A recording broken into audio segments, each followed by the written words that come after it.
তাহলে চাউল কয় কেজি লাগবে? চাউল 7 কেজি আনলেই হবো। চাউল 7 কেজি।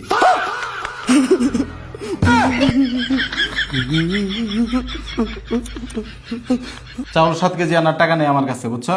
চাউল 5 কেজি আনি আপাতত। হ্যাঁ ঠিক আছে, 5 কেজি। 1 2 3 4 5 5 কেজি চাউল আনবো। 5 কেজি। না 5 কেজি। 7 কেজি চালই লাগবে। আমি তোমাকে 700 টাকা এক্সট্রা দিতেছি, তুমি চাউল 7 কেজি আনো। মেহমান কয়জন আসবে বাসায়? এই তো সবাই মিলে 7 জন। তার মানে আমরা 2 জন বাদে 5 জন, তাই না? আমরা 2 জন বাদে তাহলে 5 জন মেহমান আসবে। ওকে। আর তাহলে পেঁয়াজ কয় কেজি আনবো? 2-3 কেজি হইলেই হবে না? না না, আমি তো পেঁয়াজ 4 কেজি ব্লেন্ডার করব আর 3 কেজি এমনি লাগবে, তাইলে মোট তুমি 7 কেজি পেঁয়াজ আনো।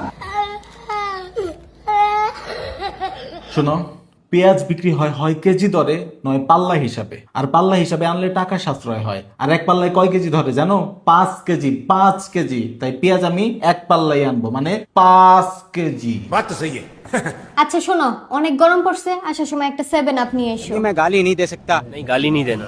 फैमिली फैमिली देखती है, वरना मैं ऐसे ऐसी गाली। 7 আপ আনার টাকা নেই আমার কাছে। 7 আপ আমি আনতে পারবো না। 7 আপ আনা আমার পক্ষে সম্ভব না। সমস্যা নাই, আমি তোমাকে 700 টাকা এক্সট্রা দিতেছি, তুমি একটা 7 আপ আই দাও। मुझे मारो मारो।